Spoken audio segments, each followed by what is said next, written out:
The sudden and violent death of a loved one comes with a lifetime trauma for any family, but when it's the third time in 2 months, it's unimaginable. This is what the Msomi family is grappling with. Their relatives almost wiped out, and the deaths are linked to taxi conflict. We don't know what is going on within the taxi industry, but we are being killed, and our family is almost wiped out. I know my days are numbered. I'm going to die next. Buhlebiyeza Msomi is one of many relatives who've had to bury their loved ones in the province. With 246 taxi associations, the province has been plagued by taxi wars. Taxi routes, territory and the poaching of passengers are said to be some of the reasons behind the conflict.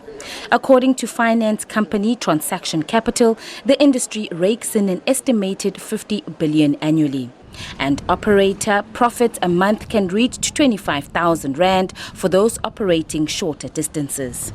Long-distance operators can make 37,000 rand a month in profits. KwaZulu-Natal has an estimated 25,000 taxis operating legally, and it's said there's almost double that number of illegal operations. For years, taxi operators have been calling for the regulation of the industry. They believe there will be better monitoring and control of the industry. We seem to have a government that is not worried about what is happening in the taxi industry, especially when it comes to the fact that the very same government is expected to regulate the taxi industry. But the taxi industry finds itself regulating itself, which then creates a lot of tension within the members of the taxi industry and the community. So we see the failure of government. In the past, taxi wars were related to turf wars between associations. These date back to the 1980s. Interventions by government and taxi bodies have been able to address some of those squabbles.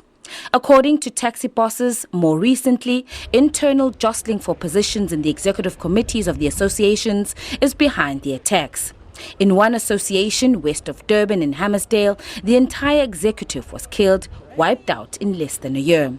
The Transport Department confirmed an estimated 30 people have lost their lives.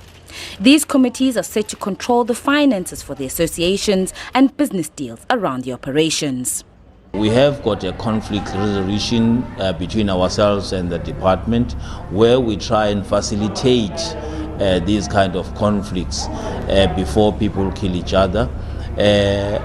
In some instances we are successful. They will not go as far as killing each other, but sometimes they will go behind our back even though there are discussions that are taking place, and they will still kill each other. That is why we end up calling for the law enforcement to come to the party.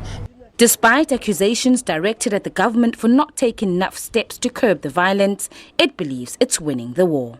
We must assist them in fully regulating the industry. That is the first thing. But secondly, we must also assist them in getting into the public transport, as in buses and so on and so forth. So we are gradually getting them there. The question that remains is whether regulation of the industry will be the answer to eradicate the violence that's led to what could be described as mass graves.